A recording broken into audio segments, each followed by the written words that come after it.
മക്കളെ, welcome back to wings academies online classes. ബിസിനസ്സിലെ രണ്ടാമത്തെ ചാപ്റ്റർ ആയിട്ട് വന്നിരിക്കണം ഇവിടെ. ഫസ്റ്റ് ചാപ്റ്റർ കറക്റ്റ് ആയിട്ട് പഠിച്ച് natural and significance of management, management എന്താണ്, അതേപോലെ തന്നെ features of management, levels of management, natural of management, പിന്നെ ഈറ്റോസ് ആൻഡ് കോർഡിനേഷൻ, മാനേജ്മെന്റ് ഫംഗ്ഷൻസ്. ഇത്രയും കാര്യങ്ങളാണ് ഫസ്റ്റ് ചാപ്റ്ററിൽ പഠിച്ചത്. അതിന്റെ ഷുവർ ക്വസ്റ്റ്യൻസ് വീഡിയോ ഇതിനു മുമ്പ് ഞാൻ വിട്ടിട്ടുണ്ടായി. അതിന്റെ എക്സാം ഒക്കെ ഇവിടെ കഴിഞ്ഞു. ഇനി രണ്ടാമത്തെ ചാപ്റ്റർ കഴിഞ്ഞപ്പോഴാ പ്രിൻസിപ്പിൾസ് ഓഫ് മാനേജ്മെന്റ്. കുഞ്ഞി ചാപ്റ്റർ ആണ്, വെയിറ്റേജ് കൂടുതലുണ്ട്. ചെറിയ ചാപ്റ്റർ ആണെങ്കിൽ വെയിറ്റേജ് കൂടുതലുണ്ട്. ആകെ 3 സാധനം ഇതിൽ പഠിക്കാനുള്ളൂ. വെയിറ്റേജ് നിങ്ങൾക്ക് മെയിൻ എക്സാമിന് 8 മാർക്ക് വെയിറ്റേജും, അതേപോലെ തന്നെ നമ്മുടെ ഓണപരീക്ഷയ്ക്കും ക്രിസ്മസിനും 10 അതിൽ കൂടുതലോ മാർക്ക് വെയിറ്റേജ് വരാറുണ്ട്. അപ്പൊ സിമ്പിൾ ചാപ്റ്റർ ആണ്. ആകെ ചെറിയ 3 കാര്യങ്ങൾ പഠിക്കാനുള്ളൂ. അത് പഠിച്ചു കഴിഞ്ഞാൽ ഈ ചാപ്റ്റർ ആണ് കഴിഞ്ഞു. പ്രിൻസിപ്പിൾസ് ഓഫ് മാനേജ്മെന്റ് കുറെയൊക്കെ പഠിച്ച് എന്താണ് ഏറ്റവും മെയിൻ ആയിട്ട് പഠിക്കാനുള്ളത്? എൻട്രി 5 ഉള്ള 14 പ്രിൻസിപ്പിൾസ് പഠിക്കാനുണ്ട്. പിന്നെ ടെക്നിക്സ് ഓഫ് സയന്റിഫിക് മാനേജ്മെന്റ് ഒരു എണ്ണം, FW ടൈലറിന്റെ, അതേപോലെ തന്നെ ടൈലറിന്റെ ഒരു 4 പ്രിൻസിപ്പിൾസും. ഇത്രയും കാര്യങ്ങളാണ് നമ്മുടെ ഈ രണ്ടാമത്തെ ചാപ്റ്ററിൽ വരുന്നത്. രണ്ടാം ചാപ്റ്റർ ഫുള്ള് പഠിച്ചു കഴിഞ്ഞാൽ അത് ഫുള്ള് ഡിസ്കസ് ചെയ്തിട്ട് കാര്യമില്ല. ഇവിടെ പറയാൻ പോകുന്നത് ഈ ചാപ്റ്ററിൽ എങ്ങനെയാണ് ക്വസ്റ്റ്യൻസ് വരിക, അതേപോലെ തന്നെ ആ ക്വസ്റ്റ്യൻസിന് നിങ്ങൾക്ക് എങ്ങനെ ആൻസർ ചെയ്യാം. നിങ്ങൾ ഈ പാഠം നോട്ടൊക്കെ കംപ്ലീറ്റ് ചെയ്യുന്നുണ്ടാവും. കംപ്ലീറ്റ് ചെയ്യാൻ തൊട്ടടുത്ത പേജിൽ ബുക്ക് എടുത്ത് വീഡിയോ കാണുമ്പോൾ തൊട്ടടുത്ത പേജിൽ PYQ നേടി കൊടുക്കുക, പ്രീവിയസ് ഇയർ ക്വസ്റ്റ്യൻസ്. എന്നിട്ട് ഓരോ ക്വസ്റ്റ്യൻസും കറക്റ്റ് ആയിട്ട് ഇതാ. നമുക്ക് ഇനി എക്സാം 25 മാർക്കിലായിരിക്കുള്ളൂ. 20 മാർക്ക് നിങ്ങൾ എഴുതിയെടുക്കാനും 5 മാർക്ക് നോട്ട് സബ്മിറ്റ് ചെയ്യുന്നതാണ്. അപ്പൊ നോട്ട് ഫുള്ള് കംപ്ലീറ്റ് ചെയ്ത് പ്രീവിയസ് ഇയർ ക്വസ്റ്റ്യൻസ് കണ്ടാൽ മാത്രമേ നിങ്ങൾക്ക് എത്ര മാർക്ക് കിട്ടുള്ളൂ? 5 മാർക്ക് കിട്ടുള്ളൂ. ഞാൻ 20 മാർക്കിലെ ക്വസ്റ്റ്യൻസ് ഏതൊക്കെയാണ്, എങ്ങനെയാണ് ആ ക്വസ്റ്റ്യൻസ് ആൻസർ ചെയ്യുക, അതാണ് നമ്മൾ വീഡിയോയിലൂടെ പറയാൻ പോകുന്നത്. ആകെ കുറച്ച് സ്ലൈഡ് മാത്രമേ ഉള്ളൂ കേട്ടോ, 5-6 സ്ലൈഡ്. അതിനുള്ളിൽ നമുക്ക് എന്ത് ചെയ്യാം, ഈ ചാപ്റ്റർ അങ്ങോട്ട് തീർക്കാം. കൂടി വന്നാൽ ഒരു 20 മിനിറ്റ് അല്ലെങ്കിൽ 25 മിനിറ്റ്. അതിനുള്ളിൽ സിമ്പിൾ ആയിട്ട് പഠിക്കുക. ശ്രദ്ധിച്ചിരിക്കണം കേട്ടോ എല്ലാവരും. ബുക്കും പേനയും അതേപോലെ തന്നെ നിങ്ങളുടെ ബിസിനസ് നോട്ട്ബുക്ക് എടുത്ത് വെക്കണം കേട്ടോ. എന്നിട്ട് ഓരോ ക്വസ്റ്റ്യൻസും കറക്റ്റ് ആയിട്ട് ചെയ്തെടുക്കുക. നോക്കിക്കോ, ഫസ്റ്റ് ക്വസ്റ്റ്യൻ നോക്കിക്കോ. ഞാൻ പറഞ്ഞ 3 കാരണമാണ് മെയിൻ ആയിട്ട് പറയുന്നത്. എൻട്രി 5 14 പ്രിൻസിപ്പിൾസ്, പിന്നെ ടെക്നിക്സ് ഓഫ് സയന്റിഫിക് മാനേജ്മെന്റ്, അതേപോലെ തന്നെ പ്രിൻസിപ്പിൾസ് ഓഫ് സയന്റിഫിക് മാനേജ്മെന്റ്. അതിൽ പ്രിൻസിപ്പിൾസ് ഓഫ് സയന്റിഫിക് മാനേജ്മെന്റ് അധികം ചോദിക്കാറില്ല. ഫസ്റ്റ് പറഞ്ഞ 2 കാര്യങ്ങൾ ക്വസ്റ്റ്യൻസ് നമുക്ക് നോക്കാം. ഫസ്റ്റ് ക്വസ്റ്റ്യൻ വരുന്നതും ഏറ്റവും ഇമ്പോർട്ടന്റ് ആയിട്ടുള്ള ക്വസ്റ്റ്യൻ, നിങ്ങൾക്ക് എക്സാമിന് മെയിൻ എക്സാമിന് essay ക്വസ്റ്റ്യൻ വരാൻ ചാൻസ് ഉള്ള ഒരു ക്വസ്റ്റ്യൻ ആണ്. ശ്രദ്ധിച്ചിട്ട് നോക്കിക്കോ. Prepare A seminar report showing all the principles of management suggested by entry 5. Entry 5 തന്നിട്ടുള്ള 14 പ്രിൻസിപ്പിൾസും സെമിനാർ റിപ്പോർട്ട് ചെയ്യാം. ഇവിടെ ഞാൻ എല്ലാ പ്രിൻസിപ്പിൾസും റിപ്പോർട്ട് ചെയ്താൽ പറയുന്നുണ്ട്. നിങ്ങൾക്ക് എക്സാമിന് എല്ലാ പ്രിൻസിപ്പിൾസും എഴുതാന്ന് പറയില്ല. ഏതെങ്കിലും 7 എണ്ണം അല്ലെങ്കിൽ ഏതെങ്കിലും 8 എണ്ണം 6 എണ്ണം അതിനായിരിക്കും നിങ്ങൾക്ക് എത്ര മാർക്ക് കിട്ടാം? അവസാന സെക്ഷനിൽ 8 മാർക്ക് കിട്ടാം. അപ്പൊ കറക്റ്റ് ആയിട്ട് നോക്കണം എങ്ങനെയാണ് ഇത് റെപ്രസെന്റ് ചെയ്യുക, എങ്ങനെയാണ് എഴുതുക. ഇതെല്ലാവരും പഠിച്ചു കഴിഞ്ഞ കാര്യങ്ങളാണ്. Entry 5 14 principle. നിങ്ങൾ ഇതായി എഴുതുമ്പോ ക്വസ്റ്റ്യൻ ആൻസർ ചെയ്യുമ്പോ ആദ്യം എൻട്രി 5 കുറിച്ച് 2 വാക്ക് എഴുതാം. ഇവിടെ നോക്കിക്കൂടെ, തുടക്കം തന്നെ എഴുതിയിട്ടുണ്ട് 5 പ്രിൻസിപ്പിൾസ് ഓഫ് മാനേജ്മെന്റ് ഹെഡിങ്സ്. ആദ്യം ആൻസർ എഴുതി കൊടുക്കുന്നത് തൊട്ടടിക്കുക. Henri 5 is the father of general or modern management principle. തുടക്കമാണ് കാര്യം. എൻട്രി 5 ആണ് ജനറൽ മാനേജ്മെന്റ് അല്ലെങ്കിൽ മോഡേൺ മാനേജ്മെന്റ് പ്രിൻസിപ്പിൾസിന്റെ ഫാദർ ആണ്. ഈ സാധനം തുടക്കം ഇതാ. എന്നിട്ട് നിങ്ങൾ ചെയ്യേണ്ട പരിപാടി ആ 14 പ്രിൻസിപ്പിൾ, നിങ്ങൾ പഠിച്ച 14 പ്രിൻസിപ്പിൾ അത് തുടക്കം ലിസ്റ്റ് ഔട്ട് ചെയ്യാം. എന്ത് ചെയ്യണം? List out. ചുമ്മാ എഴുതി വെക്കാം. ആദ്യം ഡെഫിനിഷൻ കൊടുക്കരുത്. ആദ്യം ചുമ്മാ 14 പ്രിൻസിപ്പിൾസ് എഴുതിക്കുക. ഡിവിഷൻ ഓഫ് വർക്ക് നിങ്ങൾ പഠിച്ചില്ല, ഫസ്റ്റ് ചെയ്തായിരുന്നു ഡിവിഷൻ ഓഫ് വർക്ക്. എന്റെ ഒപ്പം തന്നെ പറഞ്ഞു പോകണം. Parity between authority and responsibility, discipline, unity of command, unity of direction, subordination of individual interest to general interest. പിന്നെ പറയുന്നതാണ് remuneration of employees, centralization and decentralization, scalar chain. പിന്നെ നിങ്ങൾക്ക് വരുന്നത് order, equity, initiative, പിന്നെ വരുന്നത് expedicos അല്ലെങ്കിൽ unionist. ഈ 14 principles list out ചെയ്യാം. നിങ്ങൾക്ക് അറിയാവുന്നത് ഏറ്റവും ഇമ്പോർട്ടന്റ് ആയി നിങ്ങൾക്ക് കറക്റ്റ് ആയിട്ട് അറിയാവുന്ന സാധനം മാത്രമേ എന്ത് ചെയ്യാം, ഡെഫിനേഷൻസ് കൊടുക്കുക. ഇപ്പൊ ഓരോന്നും ജസ്റ്റ് 1-2 മിനിറ്റ് കൊണ്ട് വേഗം ഇതിന്റെ ഡെഫിനേഷൻ പറയാം. ഡെഫിനേഷൻ ഒക്കെ നിങ്ങളുടെ ബുക്കിലുണ്ട്, അത് എടുത്ത് വെക്കണം. ആ പേജ് എടുത്ത് വെക്കണം. ഇവിടെ നോക്കും. ഫസ്റ്റ് ഇവിടുത്തെ പോയിന്റ് എന്താണ്? Division of work. Division of വർക്കിൽ എൻട്രി 5 പറയുന്നത് എന്താണ്? എൻട്രി 5 വർക്കുകളെല്ലാം സ്മോൾ ടാസ്ക് ആക്കി ഡിവൈഡ് ചെയ്തിട്ട് അതിൽ ഏറ്റവും കറക്റ്റ് ആയിട്ടുള്ള എംപ്ലോയീസിനെ കൊണ്ടുപോയിട്ട് കൊടുക്കുക. അതാണത് division of work. Work divided into small tasks and assigning each of them competent person. Correct ആയിട്ടുള്ള പേഴ്സൺസിനെ കൊണ്ടുപോയി. ബുദ്ധിമുട്ടുണ്ടാവും. സിമ്പിൾ പോയിന്റ് ആയിരുന്നു. ഇനി അടുത്താണ് parity between authority and responsibility. Authority അധികാരം, റെസ്പോൺസിബിലിറ്റി ബാധ്യത ചെയ്യാനുള്ള ബാധ്യത. ഇത് രണ്ടും തമ്മിൽ ഒരു ബാലൻസ് ഉണ്ട് ഒരു ഓർഗനൈസേഷനിൽ. ഇത് കറക്റ്റ് ആയിട്ട് നിങ്ങളുടെ ബുക്കിലോട്ട് നോക്കി വായിച്ച് പഠിക്കണം. ഡെഫിനേഷൻസ് ഏതെങ്കിലും 7 എണ്ണം. ഇവിടെ അടുത്ത പോയിന്റ് പറയാൻ ഡിസിപ്ലിൻ, അച്ചടക്കം. നമ്മുടെ ഓർഗനൈസേഷന്റെ റൂൾസ്, ഒബ്ലിഗേഷൻ അത് ചെയ്യാനുള്ള ബാധ്യതയാണെന്ന് പറയാ? ഡിസിപ്ലിൻ എന്ന് പറയാം. അച്ചടക്കം കറക്റ്റ് ആയിട്ട് ചെയ്യാത്തവർക്ക് എന്തെങ്കിലും കൊടുക്കാം, അപ്പൊ തന്നെ പണിഷ്മെന്റ്സ് അപ്പൊ തന്നെ കൊടുക്കാം. ഇനി അടുത്ത പോയിന്റ് ആണ് unity of command and unity of direction. ഇത് രണ്ടും തെറ്റിക്കരുത്, അങ്ങോട്ട് ഇവിടെ മാറിപ്പോന്ന് കരുത്. ഇടക്കിട്ട് ഡിഫറൻസ് ബിറ്റ്വീൻ 2 മാർക്കിലും 3 മാർക്കിലും difference between unity of command and unity of direction ചോദിക്കാറുണ്ട്. ശ്രദ്ധിച്ചിരിക്കും, രണ്ട് തെറ്റെടുത്തില്ല, നിങ്ങൾ കുറെ വട്ടം പഠിപ്പിച്ചാണ്.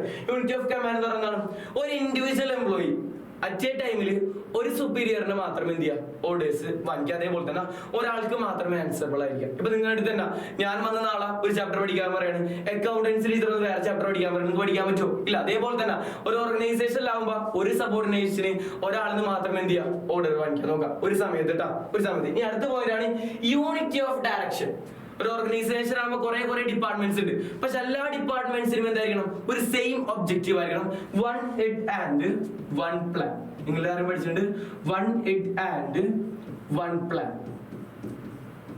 Each group of activities having same objective must have 1 head and 1 plan. ബുദ്ധിമുട്ടുണ്ടോ? അതിനെയാണ് യൂണിറ്റി ഓഫ് ഡയറക്ഷൻ. തെറ്റിക്കരുത്. യൂണിറ്റി ഓഫ് കമാൻഡും യൂണിറ്റി ഓഫ് ഡയറക്ഷൻ അങ്ങോട്ട് മാറി പോരുത് കേട്ടോ. എത്ര പഠിച്ച് വരാൻ ചെല്ലാം പഠിച്ച്. ഇനി ആറാമത്തത് subordination of individual interest to general interest. ഒരു ഓർഗനൈസേഷൻ ആകുമ്പോൾ കുറെ എംപ്ലോയീസ് അവിടെ ഉണ്ടാവും, അവർ ഇൻട്രസ്റ്റിനെല്ലാം കൂടുതൽ പ്രാധാന്യം കൊടുക്കേണ്ടത്. നമ്മുടെ ഓർഗനൈസേഷന് പൊതുവായിട്ടുള്ള ഒരു താല്പര്യം ഉണ്ടാവും, അതിനു വേണ്ടിയാണ് കൂടുതലും എന്ത് കൊടുക്കേണ്ടത്, പ്രാധാന്യം കൊടുക്കേണ്ടത്, ഇല്ലേ? ഇനി അടുത്ത പോയിന്റ് ആണ് റിമ്യൂണറേഷൻ ഓഫ് എംപ്ലോയീസ്. വെച്ചാൽ നമുക്ക് പണിയെടുത്തതിനു ശേഷം കിട്ടുന്ന സാലറി, അതിനാണ് റിമ്യൂണറേഷൻ അറിയാം എംപ്ലോയീസ്. അത് കറക്റ്റ് ആയിട്ട് ഫെയർ ആയിട്ട് കൊടുക്കാം. ഇപ്പൊ ഒരാൾ കുറച്ച് വർക്ക് ചെയ്തോളൂ, ഒരാൾ നല്ലോണം വർക്ക് ചെയ്തു. ഈ കുറച്ച് വർക്ക് ചെയ്ത ആൾക്ക് എന്ത് കൊടുക്കാൻ പാടില്ല, പൈസ കൂടുതൽ കൊടുക്കാൻ പാടില്ല. രണ്ടുപേർക്കും വർക്ക് ചെയ്തതിനനുസരിച്ച് എന്ത് കൊടുക്കണം, പൈസ കൊടുക്കണം. ഇക്വിറ്റി ബേസിൽ പൈസ കൊടുക്കണം. ബോത്ത് ആൻഡ് ഫെയർ ആയിരിക്കണം എന്ത്, റിമ്യൂണറേഷൻ ഓഫ് എംപ്ലോയീസ്. അടുത്ത പോയിന്റ് ആണ് സെൻട്രലൈസേഷൻ ആൻഡ് ഡീസെൻട്രലൈസേഷൻ. തീരുമാനമെടുക്കാനുള്ള അധികാരം കുറച്ച് ആൾക്കാരുടെ കയ്യിൽ മാത്രമേ ഉള്ളൂ. 3 ലെവൽസ് പഠിച്ച്, top level, middle level, lower level.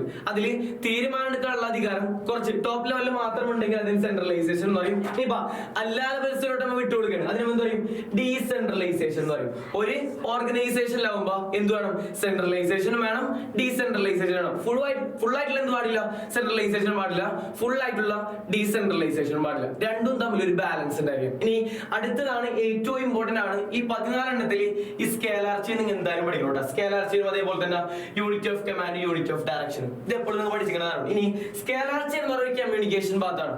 ഒരു ഓർഗനൈസേഷനിൽ എംപ്ലോയീസിന് എങ്ങനെയാണ് ഒരു സാധനം മുകളിലോട്ട് എത്തിച്ചു കൊടുക്കുക, അല്ലെങ്കിൽ മുകളിലുള്ള ആൾക്കാർ എങ്ങനെയാണ് ഒരു സാധനം അടിയിലുള്ള ആൾക്കാർക്ക് പറഞ്ഞു കൊടുക്കുക. അതിന് നിങ്ങൾ ഒരു ചെറിയൊരു ഡയഗ്രാം പഠിച്ച് ഡയഗ്രാം കറക്റ്റ് ആയിട്ട് വരക്കണം കേട്ടോ. ഡയഗ്രാം കറക്റ്റ് ആയിട്ട് എടുക്കുക. മുകളിലുള്ള എ, ഈ തൊട്ടടിയിലുള്ള ആൾക്കാർ ബിയും സിയും, ഇനി അതിനിടയിലുള്ള ആൾക്കാർ ഡിയും ഇയും. ഇതാണ് ഒരു സ്കേലാർച്ചി എന്ന് വെച്ചാൽ ഡിക്ക് ഇനോട് ഒരു കാര്യം പറയും, ഡി എന്ത് ചെയ്യും, ബിനോട് പറയും, ബി എനോട് പറയും, എ എന്ത് ചെയ്യും, സിനോട് പറയും, സി ഇനോട് പറയും. അപ്പൊ ഇത് കൊണ്ടുവന്ന് എൻട്രി ഫയൽ ഇത് കൊണ്ടുവന്ന് അപ്പൊ മെയിൻ ആയിട്ട് 2 ഡ്രോബാക്സ് വന്നു. ഒരെണ്ണം, ഒരു സാധനം കമ്മ്യൂണിക്കേഷൻ പാസ് ചെയ്യുമ്പോൾ കുറെ സമയം എടുക്കും.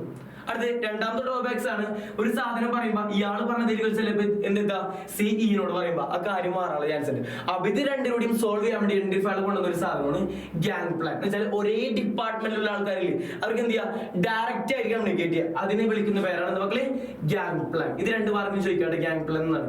ഡയറക്റ്റ് കമ്മ്യൂണിക്കേഷൻ, ഒരേ ഡിപ്പാർട്ട്മെന്റ് ആൾക്കാരല്ല, ഡയറക്റ്റ് കമ്മ്യൂണിക്കേഷൻ. ബുദ്ധിമുട്ടുണ്ടാ? 9 എണ്ണം പഠിച്ച്. ഇനി ആകെ കുറച്ചുകൂടി ഉള്ളൂ. ഇനി അടുത്താണ് ഓർഡർ. ഒരു ഓർഗനൈസേഷനിൽ മെറ്റീരിയൽസ് ആയിക്കോട്ടെ, പീപ്പിൾസ് ആയിക്കോട്ടെ, എന്തും ആയിക്കോട്ടെ, അത് കറക്റ്റ് സമയത്ത് കറക്റ്റ് സ്ഥലത്ത് ഉണ്ടായിരിക്കണം. ഇപ്പൊ നിങ്ങൾ നാളെ ബിസിനസ് പഠിക്കാൻ പോവാണ്, നിങ്ങളുടെ കറക്റ്റ് സ്ഥലത്ത് നിങ്ങളുടെ നോട്ട്ബുക്ക് അല്ലെങ്കിൽ നിങ്ങൾക്ക് എഫിഷ്യന്റ് ആയിട്ട് പഠിക്കാൻ പറ്റുമോ? ഇല്ല, നാളെ തന്നെ പഠിക്കാൻ പറ്റുന്നില്ല. അതേപോലെ തന്നെ ഒരു ഓർഗനൈസേഷനിൽ പണിയെടുക്കാൻ ആൾക്കാർ വേണം. അപ്പൊ കറക്റ്റ് ആയിട്ട് മെഷീൻസും കാര്യങ്ങളൊക്കെ എന്ത് ചെയ്യണം, കറക്റ്റ് സ്ഥലത്ത് ഉണ്ടായിരിക്കണം. ഇനി അടുത്താണ് ഇക്വിറ്റി.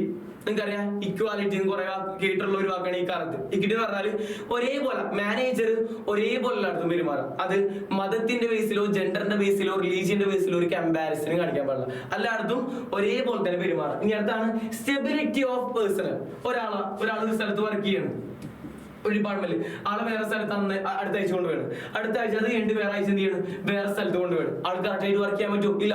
ഒരാൾക്ക് ഒരു ജോലി ചെയ്യാൻ കുറച്ച് അത്യാവശ്യം സമയം കൊടുക്കുക അത് ചെയ്യാൻ വേണ്ടിയിട്ട്. അതുകൂടെ പറയുന്നത് സ്റ്റെബിലിറ്റി ഓഫ് പേഴ്സണൽ പറഞ്ഞിട്ട് ഒരാൾ എപ്പോഴും എന്ത് ചെയ്യാൻ പാടില്ല, മാറ്റാൻ പാടില്ല. ഫ്രീക്വന്റ് ആയിട്ട് അവിടെ നിലനിൽക്കാൻ പഠിക്കണം. എന്ന് വെച്ചാൽ അവിടെ നിലനിർത്തണം. എന്നാൽ മാത്രം ആൾക്ക് എന്ത് പറ്റുള്ളൂ, എഫിഷ്യന്റ് ആയിട്ട് അവിടെ വർക്ക് ചെയ്യാൻ പറ്റുള്ളൂ. ഇനി അടുത്ത പോയിന്റ് ആണ് ഇനീഷ്യേറ്റീവ്, മുൻകൈ എടുക്കുക കാര്യങ്ങൾക്ക് വേണ്ടിയിട്ട്. അതിനുവേണ്ടി മാനേജേഴ്സ് എന്ത് ചെയ്യാം, എല്ലാ എംപ്ലോയീസിനും എൻകറേജ് ചെയ്യാം മുൻകൈ എടുക്കാൻ വേണ്ടി, കാര്യങ്ങൾ മുൻകൈ എടുത്ത് ചെയ്യാൻ വേണ്ടി. ഇനി അടുത്തതാണ് എക്സ്പെഡി കോപ്സ്. ഇത് ഒരു ജർമ്മനി വാക്കാണ്, അത് ഇറ്റാലിയൻ വാക്കെന്ന് പറയും. ആ വാക്കിനാണ് ഇംഗ്ലീഷ് പറയുന്നത് യൂണിയൻ ഈസ് സ്ട്രെങ്ത്. ഇതിൽ എൻട്രി ഫയൽ പറയണമെന്ന് വെച്ചാൽ ഒരുമിച്ച് നിന്ന് വർക്ക് ചെയ്യുന്നതിന് സപ്പോർട്ട് ചെയ്യാം, അല്ലാണ്ട് ഇൻഡിവിജ്വൽ ആയിട്ട് വർക്ക് ചെയ്യുന്നതിന് സപ്പോർട്ട് ചെയ്യാണ്ടിരിക്കുക. ഇവിടെ നിന്ന് ഈ 14 പ്രിൻസിപ്പിളിൽ ഏതെങ്കിലും വേണം. അതിൽ ഒഴിച്ചുകൂടാൻ പറ്റുന്ന 4 പോയിന്റ് ആണ് unity of command, unity of direction, scalar chain, അതേപോലെ തന്നെ യൂണിയൻ ഈസ് സ്ട്രെങ്ത്. ഇതിന്റെ എല്ലാത്തിന്റെയും കറക്റ്റ് ആയിട്ടുള്ള ഡെഫിനേഷൻ നിങ്ങളുടെ നോട്ട്ബുക്കിലുണ്ട് കേട്ടോ. കറക്റ്റ് ആയിട്ട് പഠിക്കാൻ നിങ്ങൾ ചെയ്യേണ്ട പരിപാടി ആദ്യം നിങ്ങൾ എന്ത് ചെയ്യാം, ഞാൻ പറഞ്ഞ പോലെ തന്നെ എൻട്രി ഫയലിനെ കുറിച്ച് കുറച്ച് കാര്യങ്ങൾ എഴുതി വെക്കുക. എന്നിട്ട് ഇത് ആദ്യം ലിസ്റ്റ് ഔട്ട് ചെയ്യാം. ഇത് ഇങ്ങനത്തെ ലിസ്റ്റ് ഔട്ട് ചെയ്യണമെന്നില്ല, ഒരു ഡയഗ്രാം വേണമെങ്കിൽ നിങ്ങൾക്ക് വരക്കാം. ഒരു റെക്ടാങ്കിൾ പോലത്തെ ഒരു ഡയഗ്രാം കറക്റ്റ് ആയിട്ട് വരച്ച് 14 കോളം കൊടുക്കാം. എന്നിട്ട് ഈ 14 കോളത്തിൽ ഈ പേരുകൾ എഴുതാം. എന്നിട്ട് വേണം ചെയ്യാൻ ഇതിന്റെ ഡെഫിനേഷൻസ് ഓരോന്നായി എടുത്ത് എഴുതാൻ. എന്നാ നിങ്ങൾക്ക് കാണുമ്പോൾ തന്നെ നിങ്ങൾ ഈ ഡയഗ്രാം വരച്ചിട്ടുണ്ടല്ലോ, ടീച്ചർ എന്ത് ചെയ്യും, അപ്പൊ തന്നെ നിങ്ങൾക്ക് മാർക്ക് കിട്ടും, പേടിക്കൊന്നും വേണ്ട കേട്ടോ. ഇനി അടുത്ത ഇമ്പോർട്ടന്റ് ക്വസ്റ്റ്യൻ, ഫസ്റ്റ് പറഞ്ഞ എൻട്രി ഫയൽ 14 പ്രിൻസിപ്പിൾ. ഇത് കറക്റ്റ് ആയിട്ട് പഠിക്കണം. ഈ 14 പ്രിൻസിപ്പിൾ പഠിക്കണം, എന്നാൽ മാത്രമേ 1 വേർഡ് ചെയ്യാൻ പറ്റുള്ളൂ. എസ്എ ക്വസ്റ്റ്യൻ നിങ്ങൾ എണ്ണം പഠിച്ചാൽ മതി. പക്ഷേ ഈ 14 പഠിച്ചാൽ 1 മാർക്കിന് 2 മാർക്കിന് നിങ്ങൾക്ക് ചെയ്യാൻ പറ്റുള്ളൂ. ഈ അടുത്ത നോക്കും, അടുത്ത സിമ്പിൾ ആണ്, വലിയ ബുദ്ധിമുട്ടൊന്നുമില്ല. ടെക്നിക്സ് ഓഫ് സയന്റിഫിക് മാനേജ്മെന്റ് ഏറ്റവും ഇമ്പോർട്ടന്റ് ആയ 2 കാര്യമാണ് എൻട്രി ഫയൽ പ്രിൻസിപ്പിൾ, അതേപോലെ തന്നെ ടെക്നിക്സ് ഓഫ് സയന്റിഫിക് മാനേജ്മെന്റ്, അല്ലെങ്കിൽ FW ടൈലറിന്റെ ടെക്നിക്സ് ചോദിക്കും. FW ടൈലറിന്റെ ടെക്നിക്സ് അല്ലെങ്കിൽ സയന്റിഫിക് മാനേജ്മെന്റ്. മറ്റേ ക്വസ്റ്റ്യൻ എങ്ങനെ ചോദിക്കാം, ഒന്നല്ലെങ്കിൽ എൻട്രി ഫയലുള്ള പ്രിൻസിപ്പിൾ ചെയ്താൽ പറയും, അല്ലെങ്കിൽ മോഡേൺ മാനേജ്മെന്റ് പ്രിൻസിപ്പിൾ ചെയ്താൽ പറയും, അല്ലെങ്കിൽ ജനറൽ മാനേജ്മെന്റ്. ഫസ്റ്റ് ക്വസ്റ്റ്യൻ ഇതെങ്ങനെ ചോദിക്കാം, ഒന്നല്ലെങ്കിൽ ടെക്നിക്സ് ഓഫ് സയന്റിഫിക് മാനേജ്മെന്റ്, അല്ലെങ്കിൽ FW ടൈലറിന്റെ ടെക്നിക്സ്. ഒരു 7 എണ്ണം ഉണ്ട്. അതിൽ ഏറ്റവും ഇമ്പോർട്ടന്റ് ആയിട്ടുള്ള ഏറ്റവും കുറച്ച് വലുതെന്ന് പറയാനുള്ളത് ഈ ഫങ്ഷണൽ ഫോർമാൻഷിപ്പ് ആണ്. ഫങ്ഷണൽ ഫോർമാൻഷിപ്പ് എല്ലാവരും പഠിച്ചു കഴിഞ്ഞു. ഇതിൽ പുതിയ വാക്കുകളൊക്കെ കുറെ നിങ്ങൾ കേട്ടു. ബുദ്ധിമുട്ടല്ല, സിമ്പിൾ ആണ്. ഒരു വർക്കേഴ്സ് 6 കയ്യിൽ നിന്നൊക്കെ ഓർഡേഴ്സ് വാങ്ങിക്കണം. ഒരു വർക്കേഴ്സ് 6 കയ്യിൽ നിന്നൊക്കെ ഓർഡേഴ്സ് വാങ്ങിക്കണം ഫങ്ഷണൽ ഫോർമാൻഷിപ്പ് പറയണം. ഇപ്പൊ ഒരു വർക്കറിന് കുറെ ജോലി കൊടുത്തിട്ട് കാര്യമുണ്ടോ? ഇല്ല. ആള് കറക്റ്റ് ആയിട്ട് ചെയ്യും. നമ്മൾ എന്ത് ചെയ്യണം, അത് കറക്റ്റ് ആയിട്ട് ചെയ്യുന്നുണ്ടോ എന്ന് ചെക്ക് ചെയ്യണം. അത് ചെക്ക് ചെയ്യാൻ വേണ്ടിയിട്ട് ഫങ്ഷണൽ ഫോർമാൻഷിപ്പിൽ എത്ര പേരുണ്ട്? 8 പേരുണ്ട്. എത്ര പേരുണ്ട് മക്കളെ? 8 പേര്. അതിന് 2 ആക്കി ഡിവൈഡ് ഉണ്ട്. പ്ലാനിംഗ് ഡിപ്പാർട്ട്മെന്റും പ്രൊഡക്ഷൻ ഡിപ്പാർട്ട്മെന്റും. പ്ലാനിംഗ് ഡിപ്പാർട്ട്മെന്റിൽ 4 പേര് നോക്കാനുണ്ട്, പ്രൊഡക്ഷൻ ഡിപ്പാർട്ട്മെന്റിൽ 4 പേര് നോക്കാൻ. ഈ 4 പേരും ആര് നോക്കും? വർക്കേഴ്സിന് നോക്കും. വർക്കേഴ്സിന് വേണ്ട പണികൾ ഓരോന്നായിട്ട് കൊടുക്കും. സിമ്പിൾ ആയിട്ട് പറയാം. ഫസ്റ്റ് ഇവിടെ വരുന്നത് പ്ലാനിംഗ് ഡിപ്പാർട്ട്മെന്റ് 4 പേര് ഇട്ടാ പേര് പഠിച്ചോ. Road clerk, time and cost clerk, instruction card clerk, disciplinary. നിങ്ങൾക്ക് ഈ ഡയഗ്രാം ചെന്നിട്ട് ഫിൽ ചെയ്യാൻ വരും. അടുത്തൊരു ക്വസ്റ്റ്യൻ ഉണ്ട് അതേപോലെ തന്നെ. ഞാൻ നോക്കിക്കോ, പ്രൊഡക്ഷൻ ഡിപ്പാർട്ട്മെന്റിൽ 4 പേര്, gang boss, speed boss, repair boss, inspector. ബുദ്ധിമുട്ടുണ്ടോ? സിമ്പിൾ ആണ്. മീനിങ് ഒക്കെ നിങ്ങളുടെ ബുക്കിലുണ്ട്. ജസ്റ്റ് വേണമെങ്കിൽ ഇവിടെ പറഞ്ഞു നോക്കിക്കോ. റൂട്ട് ക്ലർക്ക്, ഒരു ജോലി ചെയ്യേണ്ട റൂട്ട് കറക്റ്റ് ആയിട്ട് പറഞ്ഞു കൊടുക്കുക. ഇനി അടുത്തതാണ് ടൈം ആൻഡ് കോസ്റ്റ് ക്ലർക്ക്. ഒരു ജോലി ചെയ്യാൻ വർക്കറിന് എത്ര സമയം വേണ്ടി വരും, എത്ര ചെലവ് വേണ്ടി വരും, ടൈമും കോസ്റ്റും. ഇനി അടുത്താണ് ഇൻസ്ട്രക്ഷൻ കാർഡ് ക്ലർക്ക്. ഒരു ജോലി ചെയ്യാൻ വേണ്ടിയിട്ട് ഇൻസ്ട്രക്ഷൻ, ഒരു ജോലി വേണ്ട ഇൻസ്ട്രക്ഷൻസ് അത് പ്രിപ്പയർ ചെയ്തിട്ട് അത് വർക്കേഴ്സിന് കൊടുക്കുക. അടുത്ത് ഡിസിപ്ലിനറിയൻ. ഓരോ കാര്യങ്ങളും വർക്കർ ചെയ്യുന്നത് അച്ചടക്കത്തിലൂടെയാണെന്ന് കറക്റ്റ് ആയിട്ട് നോക്കാം. വെച്ചാൽ ഈ മാനേജ്മെന്റ് പറഞ്ഞ പോലെയാണ് കാര്യങ്ങൾ ചെയ്യേണ്ടത് നോക്കാം. ഇനി അടുത്തതാണ് ഇവിടെ പ്രൊഡക്ഷൻ ഡിപ്പാർട്ട്മെന്റിൽ ഗ്യാങ് ബോസ്. ഈ വർക്കേഴ്സിന് വേണ്ട മെഷീൻസും മെറ്റീരിയൽസ് ഒക്കെ ഒപ്പിച്ചു കൊടുക്കുക. ഇനി സ്പീഡ് ബോസ് പറഞ്ഞ സമയത്ത് കാര്യങ്ങൾ വർക്ക് ചെയ്യുന്നുണ്ടോ എന്ന് കറക്റ്റ് ആയിട്ട് നോക്കാം. റിപ്പയർ ബോസ്, ഈ മെഷീൻസ് ഒക്കെ കൊടുത്തില്ലേ അതിന് വല്ല കേടുപാടുകളോ കറക്റ്റ് ആയിട്ട് മെയിൻറ്റെയിൻസ് ചെയ്ത് കൊടുക്കുക. അടുത്ത ഇൻസ്പെക്ടർ, ഇവർ ചെയ്തൊരു സാധനം ഔട്ട്പുട്ട് എന്താണോ അതിന്റെ ക്വാളിറ്റി അളവുക, അതാണ് ഇൻസ്പെക്ടർ ചെയ്യുന്നത്. ഈ കറക്റ്റ് ആയിട്ട് പേരിൽ പഠിക്കാം. പ്ലാനിംഗ് ഡിപ്പാർട്ട്മെന്റ് 4 പേര്, പ്രൊഡക്ഷൻ ഡിപ്പാർട്ട്മെന്റ് 4 പേര്. ഈ ഡയഗ്രാം കറക്റ്റ് ആയിട്ട് വരക്കണം കേട്ടോ. ഫങ്ഷൻ ഫോർമാൻഷിപ്പിൽ ബുദ്ധിമുട്ടില്ല. ഇനി അടുത്തത് കുഞ്ഞു പോയിന്റ്സ് ആണ്. 7 ഉണ്ട്, അതിൽ 1 പറഞ്ഞ 6 കൂടി കുഞ്ഞു പോയിന്റ്സ് ആണ്. ഫസ്റ്റ് പോയിന്റ് ആണ് standardisation and standardisation and simplification of work. എന്ത് കാര്യത്തിലായാലും ഒരു സ്റ്റാൻഡേർഡ് ഉണ്ടാവും. ഇപ്പൊ നിങ്ങൾ പറയാറുണ്ട്, നിങ്ങളുടെ ഇടയിൽ വർത്താനം പറയുമ്പോൾ ഒന്ന് സ്റ്റാൻഡേർഡ് ആയിട്ട് സംസാരിക്കണം, അധികം തരുന്ന വിളിക്കാൻ കുറച്ച് സ്റ്റാൻഡേർഡ് ആയിട്ട് സംസാരിക്കണം. അതേപോലെ തന്നെ ഓർഗനൈസേഷനിൽ എല്ലാ കാര്യത്തിനും എന്ത് വേണം, ഒരു സ്റ്റാൻഡേർഡ് സെറ്റ് ചെയ്ത് വെക്കണം. ഇപ്പൊ ഒരു മെഷീൻസ് വാങ്ങി ഏറ്റവും അലമ്പ് മെഷീൻ വാങ്ങാണ്ട് ഒരു പൈസ വെക്കുക, അതിന് മുകളിലുള്ള മെഷീൻ വാങ്ങി ഒരു സ്റ്റാൻഡേർഡ് സെറ്റ് ചെയ്യാം. അടുത്ത അതിനൊപ്പം തന്നെ പറയുന്നത് സിംപ്ലിഫിക്കേഷൻ ഓഫ് വർക്ക്. ഒരു പ്രൊഡക്റ്റിന് പല വെറൈറ്റി വാങ്ങിച്ച ഒരു കാര്യമില്ല. ഇപ്പൊ ഒരു പാന കമ്പനി തുടങ്ങിയാണ്. പാന കമ്പനി തുടങ്ങുമ്പോൾ കൂടുതലും ആൾക്കാർ വാങ്ങിയത് പശിക്കാണ്. നീല മഷി വാങ്ങിക്കും, പച്ച മഷി വാങ്ങിക്കും, അതേപോലെ റെഡ്. ഈ 3 കൂടുതൽ പ്രൊഡ്യൂസ് ചെയ്യാം. ബാക്കി വേറെ കളേഴ്സ് ഒക്കെ ഉണ്ട്, പിങ്ക്, അതൊന്നും കുറെ പ്രൊഡ്യൂസ് ചെയ്യണം. അതൊക്കെ നമുക്ക് എന്ത് ചെയ്യാം, എലിമിനേറ്റ് ചെയ്യാം. അതാണ് സിംപ്ലിഫിക്കേഷൻ ഓഫ് വർക്ക്. അധികം വെറൈറ്റീസ് വേണ്ട. അടുത്താണ് ഇവിടെ പറയുന്നത് മെത്തേഡ് സ്റ്റഡി. ഒരു ജോലി ചെയ്യാനുള്ള ഏറ്റവും ബെസ്റ്റ് ആയിട്ടുള്ള വഴി കണ്ടുപിടിച്ചു കൊടുക്കുക. എന്തിനു വേണ്ടിയിട്ടാണ്? ചെലവ് കുറക്കാൻ പറ്റും, അതേപോലെ തന്നെ ഒരു പ്രൊഡക്റ്റിന് ക്വാളിറ്റി കൂട്ടാൻ പറ്റും, കസ്റ്റമറിന് സാറ്റിസ്ഫാക്ഷൻ ഇമ്പ്രൂവ് ചെയ്യാൻ വേണ്ടിയിട്ട്. എന്താണ് ഒരു ജോലി ചെയ്യാൻ വേണ്ടിയുള്ള ഏറ്റവും ബെസ്റ്റ് വേ കണ്ടുപിടിച്ചു കൊടുക്കുക. One of the best way കണ്ടുപിടിച്ചു കൊടുക്കുക. ഇനി അടുത്തതാണ് മോഷൻ സ്റ്റഡി. ഒന്നുമില്ല മക്കളെ, ഒരു ഓർഗനൈസേഷനുള്ള എല്ലാ മൂവ്മെന്റ്സും സ്റ്റഡി ചെയ്യാം. എന്നിട്ട് ആവശ്യമില്ലാത്ത മൂവ്മെന്റ്സുകൾ ഉണ്ടെങ്കിൽ എന്ത് ചെയ്യുക, എലിമിനേറ്റ് ചെയ്ത് കളയാം. നമുക്ക് ആവശ്യമുള്ളത് മാത്രം മതി. ഇനിയിപ്പോ കുറെ എംപ്ലോയീസ് ഉണ്ട്, കുറെ എംപ്ലോയീസിന് വേണമെങ്കിൽ എടുത്ത് കളയാം. നമുക്ക് 4 എംപ്ലോയീസിന് മതി 10 എംപ്ലോയീസിൽ, അത് ബാക്കിയുള്ള 6 നമുക്ക് കളയാം. ഇനി അടുത്തതാണ് ഇവിടെ പറയുന്നത് ഫെറ്റീഗ് സ്റ്റഡി. ഫെറ്റീഗ് സ്റ്റഡി എന്നല്ല, ക്ഷീണം തളർച്ച എന്നാണ് എന്തിന്റെ മീനിങ്, ഫെറ്റീഗിന്റെ മീനിങ്. ഒരു ജോലി ചെയ്യുമ്പോ എത്ര ടൈം ഇന്റർവെല്ലിൽ എത്രത്തോളം അവർക്ക് എന്ത് വേണം നോക്കാം, റെസ്റ്റ് കൊടുക്കണം. ഇപ്പൊ നിങ്ങൾക്ക് ഫുൾ ടൈം 8 പേര് ഡയറക്റ്റ് കണ്ടിന്യൂഷൻ പഠി പറ്റൂല. അതിനുവേണ്ടി നിങ്ങൾക്ക് സ്കൂളുകാർ എന്ത് ചെയ്തിട്ടുണ്ട്, 2 പേരുടെയും ഒരു ഇന്റർവെൽ, അടുത്ത 2 പേരുടെയും എന്ത് ലഞ്ച് ബ്രേക്ക്, അങ്ങനെ കുറച്ച് ഇന്റർവെൽസ് ഉണ്ട്. അതേപോലെ തന്നെ ഒരു ഓർഗനൈസേഷനിൽ എംപ്ലോയീസിന് എന്ത് കൊടുക്കുക, കുറച്ച് റെസ്റ്റും കാലം, ഒരു ജോലി ചെയ്യാൻ വേണ്ടിയുള്ള റെസ്റ്റും കാലൊക്കെ അളന്ന് അവർ കറക്റ്റ് ആയിട്ട് കൊടുക്കുക. അതാണ് ഫെറ്റീഗ് സ്റ്റഡി. അടുത്താണ് ടൈം സ്റ്റഡി. ഒരു ജോലി ചെയ്യാൻ എത്ര സമയം വേണമെന്ന് സ്റ്റാൻഡേർഡ് ആയിട്ട് സെറ്റ് ചെയ്ത് കൊടുക്കുക, എന്നാൽ മാത്രമേ കറക്റ്റ് ആയിട്ട് വർക്ക് ചെയ്യുള്ളൂ. ഇനി ഏറ്റവും അവസാനം പറഞ്ഞതാണ് ഡിഫറൻഷ്യൽ പീസ് വേജ് സിസ്റ്റം. എന്നുവെച്ചാൽ ഒരു എംപ്ലോയീസിന് പൈസ കൊടുക്കണം. അതിലിവിടെ പറഞ്ഞത് ഡിഫറൻഷ്യൽ പീസ് വേജ് സിസ്റ്റം. ഇവിടെ പറഞ്ഞത് എഫിഷ്യന്റ് ആയിട്ടുള്ള വർക്കറിന് പൈസ കൂടുതൽ കൊടുക്കാം, ഇൻഎഫിഷ്യന്റ് വെച്ചാൽ അത്യാവശ്യം അലമ്പായിട്ട് പണിയെടുക്കുന്ന ആൾക്കാർക്ക് പൈസ കുറച്ച് കൊടുക്കുക. അതാണ് FW ടൈലർ പറയുന്ന 7ാമത്തെ differential piece wage system. Efficient ആയിട്ടുള്ള വർക്കേഴ്സിന് എന്ത് ചെയ്യാം, നല്ലോണം പൈസ കൊടുക്കുക, ഇൻഎഫിഷ്യന്റ് ആയിട്ടുള്ള വർക്കേഴ്സിന് പൈസ കൊടുക്കാണ്ടിരിക്കുക. അപ്പൊ എന്ത് ചെയ്യും, എംപ്ലോയീസ് എന്ത് ചെയ്യും, എഫിഷ്യന്റ് ആയിട്ട് വർക്ക് ചെയ്യാൻ നോക്കും. ഇല്ലേ, പൈസ കൂടുതൽ എഫിഷ്യന്റ് ആണ് കിട്ടുക, അപ്പൊ എഫിഷ്യന്റ് ആയിട്ട് വർക്ക് ചെയ്യാൻ. 2 ക്വസ്റ്റ്യൻസ് ആണ് മെയിൻ ആയിട്ട് പഠിച്ചത്. ഏതൊക്കെയാണ്, എൻട്രി 5 ഉള്ള 14 പ്രിൻസിപ്പിൾ. പിന്നെ ഇപ്പൊ പറഞ്ഞതാ ടെക്നിക്സ് ഓഫ് സയന്റിഫിക് മാനേജ്മെന്റ് 7. ഈ 2 സാധനം ഈ പാഠത്തിൽ പഠിക്കാണ്ട് പോരുത്. നിങ്ങൾക്ക് ഒരു 8 മാർക്കിനെ പറഞ്ഞ വെയിറ്റേജ്, അതിൽ ഒരു 90% എന്ത് ചെയ്യാൻ 2 ക്വസ്റ്റ്യൻ ആയിരിക്കും. ഇനിയിപ്പോ ഇതിൽ നിങ്ങൾക്ക് ടെക്നിക്സ് ചെയ്താൽ പറയാം. അപ്പോൾ നിങ്ങൾക്ക് എന്ത് ചെയ്യാം, ഈ സാധനം ലിസ്റ്റ് ഔട്ട് ചെയ്തിട്ട് എന്ത് ചെയ്യാം, ഓരോന്നിന്റെ മീനിങ് ചെയ്താൽ. അപ്പൊ നിങ്ങൾക്ക് എന്ത് ചെയ്യും, ടീച്ചർ കുറച്ചുകൂടി എന്താവും, നോക്കാൻ ഇൻട്രസ്റ്റ് ആവും, കാണുമ്പോൾ തന്നെ മാർക്ക് ഇട്ട് പോകും. ഇനി അടുത്ത ക്വസ്റ്റ്യൻ നോക്കി, ഇനി കുഞ്ഞു ക്വസ്റ്റ്യൻസ് ആണ്. ഇനി നോക്കിക്കോ അടുത്തത്. ഞാൻ ഫംഗ്ഷണൽ ഫോർമാറ്റ് നേരത്തെ കാണിച്ചത് നിങ്ങൾക്ക് ഓർമ്മ ഉണ്ടോ നോക്കട്ടെ. ഇവിടെ പ്ലാനിംഗ് ഡിപ്പാർട്ട്മെന്റിൽ 4 ബോക്സ് വെറുതെ വിട്ടിട്ടുണ്ട്, ഇത് ഫിൽ ചെയ്യണം, കംപ്ലീറ്റ് ഡയഗ്രാം. അതേപോലെ തന്നെ പ്രൊഡക്ഷൻ ഡിപ്പാർട്ട്മെന്റ് പ്ലാനിൽ ആരൊക്കെയായിരുന്നു ഒന്ന് പറഞ്ഞേ, ആരൊക്കെയായിരുന്നു, റൂട്ട് ക്ലർക്ക് ഉണ്ടായി, ഇവിടെ ജസ്റ്റ് ആ ലെറ്റർ മാത്രമേ ഇതുണ്ട് കേട്ടോ, റൂട്ട് ക്ലർക്ക് ഉണ്ടായി. പിന്നെ ഏതായിരുന്നു, ഇൻസ്ട്രക്ഷൻ കാർഡ് ക്ലർക്ക് ഉണ്ടായി, ടൈം ആൻഡ് കോസ്റ്റ് ക്ലർക്ക് ഉണ്ടായി. പിന്നെ ഏതായിരുന്നു, ഡിസിപ്ലിനേറിയൻ. ബുദ്ധിമുട്ടുണ്ടോ, തൊട്ടുമുള്ള ഡയഗ്രത്തിലുണ്ട് കേട്ടോ, ഇവിടെ കാണിച്ചത്. ഇനി അടുത്തത് ഇവിടെയാണ് നോക്കിക്കോ, ഗ്യാങ് ബോസ് ഉണ്ടായി, repair boss, speed boss, inspector. Diagram fill ചെയ്യാൻ വേണ്ടി ചോദിക്കും. അപ്പൊ ആ പേരുകൾ കറക്റ്റ് ആയിട്ട് പഠിച്ചു വെക്കാം. മീനിങ് ഞാൻ ജസ്റ്റ് പറഞ്ഞിരുന്നത് നിങ്ങളുടെ നോട്ട്ബുക്കിൽ ഉണ്ട്, അത് വായിച്ചു വരണം കേട്ടോ. 1 മാർക്ക് ക്വസ്റ്റ്യൻ മേൽ ചോദിക്കാറുണ്ട്. ഇനി അടുത്തത് നോക്കിക്കോ, സിമ്പിൾ ക്വസ്റ്റ്യൻ ആണ്, ഒരു 1 മാർക്ക് 2 മാർക്ക് ചോദിക്കാറുണ്ട്. നോക്കിക്കോ, entry 5 is of the opinion that worker should not be shifted from their job position frequently. Entry 5 ഒരു പ്രിൻസിപ്പിൾ ആണ് ഇവിടെ ഇൻവെർട്ടഡ് കോമയിൽ തന്നിട്ടുള്ളത്. ഒരു വർക്കറിനെ എപ്പോഴും ഒരു പൊസിഷനിൽ മാറ്റാൻ പാടില്ല എന്നാണ് പറയുന്നത്. അത് ഏത് പ്രിൻസിപ്പിൾ ആണ്, ഐഡന്റിഫൈ ദ പ്രിൻസിപ്പിൾ. അപ്പൊ നിങ്ങളോട് ഞാൻ 14 പ്രിൻസിപ്പിൾ പഠിക്കും. കാരണം ഇതിൽ ഏതെങ്കിലും പ്രിൻസിപ്പിൾ നിങ്ങൾ ഐഡന്റിഫൈ ചെയ്യാൻ ചോദിക്കാം. അപ്പൊ നിങ്ങൾക്ക് 14 പ്രിൻസിപ്പിൾ അറിഞ്ഞിരിക്കണം. ഇത് ഏത് പ്രിൻസിപ്പിൾ ആണ് നിങ്ങൾ പഠിച്ചിട്ടുണ്ട്, ഞാൻ നേരത്തെ പറഞ്ഞത് സ്റ്റെബിലിറ്റി ഓഫ് പേഴ്സണൽ.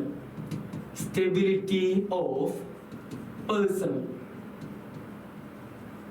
ഇതാണ് ഈ പ്രിൻസിപ്പിൾ. ഇനി അത് നോക്കിക്കോ, ഇതിട്ടാ ഒരു 3 മാർക്കിന് ഏറ്റവും തുടക്കം പഠിച്ചാൽ ഈ പാഠത്തിൽ നോക്കിക്കോ, state any 4 characteristics of management principles.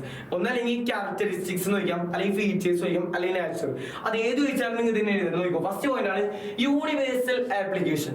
നമ്മുടെ മാനേജ്മെന്റ് പ്രിൻസിപ്പിൾസിന് ഫീച്ചേഴ്സ് ആണ് ചോദിച്ചാൽ, മാനേജ്മെന്റ് പ്രിൻസിപ്പിൾസ് ഏതൊരു സ്ഥലത്തും അപ്ലൈ ചെയ്യാൻ പറ്റും. അത് ബിസിനസ് ആയിക്കോട്ടെ, നോട്ട് ബിസിനസ് ആയിക്കോട്ടെ, ലാർജ് ബിസിനസ് ആയിക്കോട്ടെ, സ്മോൾ ബിസിനസ് ആയിക്കോട്ടെ, എല്ലാ ബിസിനസ്സിലും നമ്മുടെ മാനേജ്മെന്റ് പ്രിൻസിപ്പിൾസ് അപ്ലൈ ചെയ്യാൻ പറ്റും. അടുത്ത പോയിന്റ് അവിടെ ജനറൽ ഗൈഡ് ലൈൻ, പൊതുവായിട്ടുള്ള നിർദ്ദേശമാണ് ഈ പ്രിൻസിപ്പിൾസിലൂടെ നൽകുന്നത്. എന്നുവെച്ചാൽ സൊല്യൂഷൻ അല്ല, എങ്ങനെയാണ് കാര്യങ്ങൾ ചെയ്യേണ്ടത് കറക്റ്റ് ആയിട്ട് പറഞ്ഞു കൊടുക്കും. ഇനി അടുത്തതാണ് ഫോർമഡ് ബൈ പ്രാക്ടീസ് ആൻഡ് എക്സ്പെരിമെന്റേഷൻ. ഈ പ്രിൻസിപ്പിൾസ് വെറുതെ ഉണ്ടായതാണോ? അല്ല, കുറെ മാനേജേഴ്സ് കുറെ പ്രാക്ടീസിലൂടെയും കുറെ എക്സ്പെരിമെന്റേഷനിലൂടെയാണ് എന്തുണ്ടായത്, നമ്മുടെ ഈ പ്രിൻസിപ്പിൾസ് ഉണ്ടായത്. പിന്നെ ഫ്ലെക്സിബിൾ ആണ്, ആ മാനേജറിന് ആ പ്രിൻസിപ്പിൾ തന്നെ ഫോളോ ചെയ്ത് പോകണമെന്നില്ല, നമുക്ക് എന്ത് ചെയ്യാം, അതിൽ മാറ്റങ്ങൾ വരുത്താം. അതാണ് ഫ്ലെക്സിബിൾ എന്ന് പറയുന്നത്. ഏറ്റവും അവസാനം മെയിൻലി ബിഹേവിയർ.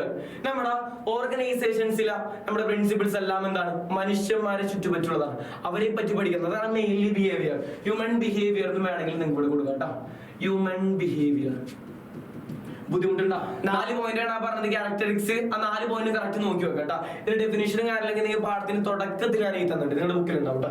സിമ്പിൾ ആണ്. ഇപ്പൊ എന്തൊക്കെ പറഞ്ഞുകൂടാ, എൻട്രി 5 ക്വസ്റ്റ്യൻ എഴുതിയാൽ മതി. ടെക്നിക്സ് ഓഫ് സയന്റിഫിക് മാനേജ്മെന്റ് ഒരു ഡയഗ്രാം കംപ്ലീറ്റ് ചെയ്ത് എഴുതി, ഒരു 2 മാർക്കിന്റെ ക്വസ്റ്റ്യൻ. ഇനി അടുത്തത് സിമ്പിൾ ആണ്, ആകെ 2 മാർക്കിന്റെ ഒരു ക്വസ്റ്റ്യനും പിന്നെ 1 മാർക്കിന്റെ ക്വസ്റ്റ്യനും. ഈ പാഠം കഴിഞ്ഞു സിമിലർലി ആ മെയിൻ ആയിട്ട് പഠിക്കാനുള്ള കാര്യങ്ങളൊക്കെ നമ്മൾ പഠിച്ചു കഴിഞ്ഞു. എൻട്രി ഫയൽ പ്രിൻസിപ്പിൾസും അതേപോലെ തന്നെ ടെക്നിക്സ് ഓഫ് സയന്റിഫിക് മാനേജ്മെന്റ്. ഇനി ഈ രണ്ട് മാർക്കേഴ്സ് നോക്കിക്കോട്ടെ. ഞാൻ ക്ലാസ് എടുത്തപ്പോൾ തന്നെ ഇമ്പോർട്ടന്റ് ആയി പറഞ്ഞിരുന്നു what is mental revolution. Mental revolution എന്താണെന്ന് പഠിക്കാൻ. ഈ മെന്റൽ റെവല്യൂഷൻ എന്ന വാക്ക് നിങ്ങൾ ഈ പാഠത്തിൽ എവിടെയാണ് കേട്ടത്? എവിടെയാണ്? Principles of FW Taylor. ടൈലറിന്റെ 4 പ്രിൻസിപ്പിൾ പഠിച്ചത് ഏതൊക്കെയാണ്? സയൻസ് നോട്ട് റൂൾ ഓഫ് തം. ആ പേര് തന്നെ പഠിച്ചു. Science not rule of thumb, cooperation not individualism, harmony not discord, അതേപോലെ തന്നെ development of each and every person. അതിൽ ഹാർമണി നോട്ട് ഡിസ്കോർഡിലാണ് ഈ ഒരു സാധനം കേട്ടത്, മെന്റൽ റെവല്യൂഷൻ. ഐക്യമാണ് വേണ്ടത്, അല്ലാതെ ഒറ്റയ്ക്ക് നിന്ന് വർക്ക് ചെയ്യാനാണ് ഇവിടെ പറഞ്ഞു. നോക്കോട്ടെ, മെന്റൽ റെവല്യൂഷൻ എന്ന് പറയുന്നത് സിമ്പിൾ ആയിട്ട് ഏറ്റവും സിമ്പിൾ ഡെഫിനിഷൻ അവിടെ തന്നത്. It involves A change in the mental attitude of workers and management towards each other. മാനേജ്മെന്റും വർക്കേഴ്സും ഉണ്ടാവും ഒരു ഓർഗനൈസേഷനിൽ. മാനേജർ ഒരു പരിപാടി ചെയ്യണം, വർക്കർ ഒരു പരിപാടി ചെയ്യണം, നടക്കും ഇല്ല. ഇവർ രണ്ടുപേരും ഒരുമിച്ച് നിന്ന് വർക്ക് ചെയ്താൽ കാര്യമുള്ളൂ. ഇവരുടെ മെന്റൽ ആറ്റിറ്റ്യൂഡ് ചേഞ്ച് ആവണം. എന്നിട്ട് ഒരുമിച്ച് നിന്ന് വർക്ക് ചെയ്താൽ മാത്രമേ നടക്കുള്ളൂ, കാര്യങ്ങൾ കറക്റ്റ് ആയിട്ടുള്ളൂ. അതാണ് മെന്റൽ റെവല്യൂഷൻ. ഇത് ഒറ്റ ലൈവ് പഠിച്ചാൽ നിങ്ങൾക്ക് 2 മാർക്ക് ഉണ്ട് കേട്ടോ. എന്താണ്? It involves change in the mental attitude of workers and change in the mental attitude workers and management. ഇനി അടുത്തത് 1 മാർക്ക് ക്വസ്റ്റ്യൻ വരുന്ന ക്വസ്റ്റ്യൻ ആണ്. Who is the father of modern management principle അല്ലെങ്കിൽ ജനറൽ മാനേജ്മെന്റ് പ്രിൻസിപ്പിൾ. ആ ഒരൊറ്റ പേരേ ഉള്ളൂ. നിങ്ങൾ പഠിച്ച തുടക്കം പഠിച്ചാലാണ് എൻട്രി ഫയോളം. അല്ലെങ്കിൽ who is the father of scientific management principle. നിങ്ങൾ എന്ത് ചെയ്യണം? FW Taylor. ബുദ്ധിമുട്ടുണ്ടാ? ഇനി ഈ പാഠഭാഗത്ത് നിന്ന് ഇനി വരുന്ന ക്വസ്റ്റ്യൻസ് ഇട്ടാ difference between unit of command and unit of direction. അപ്പൊ നിങ്ങൾ എന്ത് ചെയ്യുക? രണ്ടിന്റെയും മീനിങ് എഴുതി വെക്കുക. ഡിഫറൻസ് ബിറ്റ്വീൻ നോക്കുമ്പോ ഒരു ബോക്സ് വരക്കാം, എഴുതാം യൂണിറ്റ് ഓഫ് കമാൻഡ് എഴുതാം, അത് വിടാം. അതേപോലെ തന്നെ അടുത്ത ബോക്സിൽ unity of direction, unity of direction. എന്നിട്ട് എന്ത് ചെയ്യാം? ഇതിന്റെ മീനിങ്സ് തൊട്ടെഴുതി എഴുതുക. യൂണിറ്റ് ഓഫ് കമാൻഡ് നിങ്ങൾക്ക് അറിയാം എന്താണ്? An individual employee should receive orders from one and only one superior at A time. ഇനി യൂണിറ്റ് ഓഫ് ഡയറക്ഷൻ അല്ല, each group of activity having same objective, one head and one plan. ഈ സാധനം അങ്ങനെ എഴുതി വെച്ചാൽ നിങ്ങൾക്ക് എത്ര മാർക്ക് കിട്ടും? 2 മാർക്കൊന്നും കിട്ടും. ഇവിടെ നിങ്ങൾ മെയിൻ ആയിട്ട് പഠിക്കുന്നത് എന്തൊക്കെയാണ്? എൻട്രി ഫയോള 14 പ്രിൻസിപ്പിൾ പഠിക്കാം. അതേപോലെ തന്നെ ടെക്നിക്സ് ഓഫ് സയന്റിഫിക് മാനേജ്മെന്റ് 7 എണ്ണം പഠിക്കാം. ബുദ്ധിമുട്ടുണ്ടോ? സിമ്പിൾ ആണ്, കറക്റ്റ് ആയിട്ട് പഠിക്കണം. ഈ സാധനം നിങ്ങളുടെ നോട്ട്ബുക്കിൽ കറക്റ്റ് ആയിട്ട് വേണം കേട്ടോ. ഈ ക്വസ്റ്റ്യൻസ് നിങ്ങൾക്ക് എന്തെങ്കിലും വരുള്ളൂ, ഈ ചാപ്റ്ററിൽ നിന്ന് ചാപ്റ്റർ എക്സാമിൽ വരുള്ളൂ. അപ്പൊ എല്ലാവർക്കും ടാറ്റ, ബൈ ബൈ.